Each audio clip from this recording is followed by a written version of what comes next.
Hey guys, welcome to the clubhouse. I'm Billy Jackson, and today's review is going to be on Bullet Train.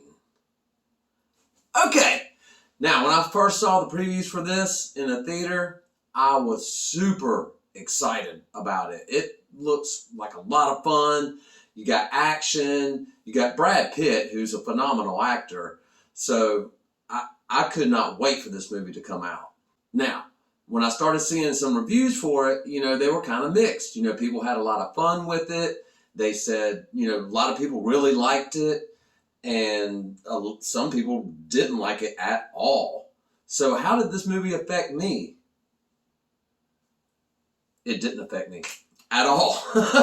Sorry, guys, but I only liked this movie. It's not a bad movie, but it wasn't what I thought it was going to be. And though I do like some of the story in this movie, unfortunately, there are about 5 different stories going on. And it felt like they took all these great actors, and there's a lot of cameos in this movie that I loved, specifically one, but I'm not going to spoil anything for you guys.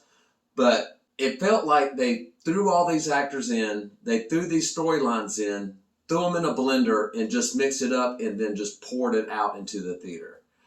And unfortunately, that doesn't always work. This movie is a prime example of that. There are some great scenes. There are some great action scenes, fight scenes that are really interesting. But the story didn't grip me. You've got this one plot line where Brad Pitt's character is trying to get this suitcase, and that's one thing I didn't understand about this movie. You don't even know what Brad Pitt does for a living. I mean, is he a secret agent, or is he just like a mercenary, or is he an assassin? It's kind of ambiguous what he actually does and why he is even doing this stuff. But that aside, it's really like that for every character. They don't really explain what each of these characters' occupation is. They're just all after this briefcase, they're all after this son, and they're all out to get this criminal overlord. I think his name's White Dragon or something like that. I can't even remember that, unfortunately. But that's the thing about this movie. It's just not real memorable. They just throw these things at you, and granted, a lot of it's interesting, and some of it's really funny. I mean, I laughed, out loud a couple of times, but that's not enough to keep me, engaged. And that's the thing. I didn't feel engaged in this movie. By the time it was over, I was kind of ready for it to be over. And that's another problem this movie has, is that it's way too long. It's like 2 hours, 20 minutes, something like that. And you feel it. The first hour, you're kind of getting into it and you're seeing what's going on. But then once you see that the second hour is kind of the same thing the first hour was, and then you got another 20 minutes of the same thing, it just kind of gets old. And I have to say, Brad Pitt, phenomenal actor. I didn't like his acting in this because it felt like he was acting like a doofus. And his character is supposed to be the secret agent or something, specialized assassin. You don't really know.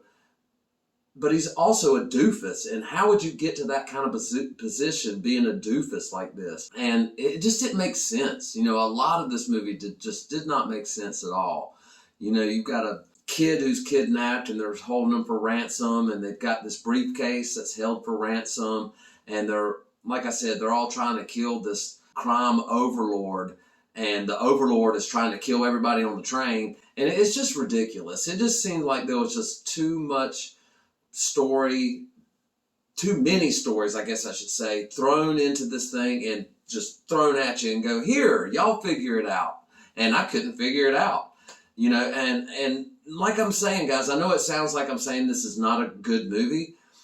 It is a good movie. It's just not a great movie, and I wouldn't go to the theater to see it. I'd wait for streaming, honestly, because though it can be fun at times, but there are other times I felt kind of bored.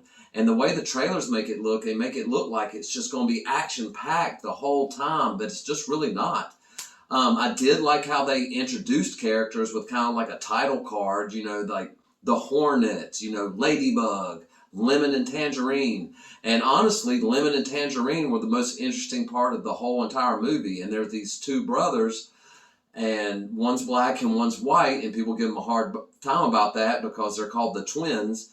But their interactions with other people, I thought was the most interesting part of the whole entire movie. And I really liked them, but everything else I kind of just didn't like. It was okay. This movie's okay, but it's just not spectacular like I thought it was going to be.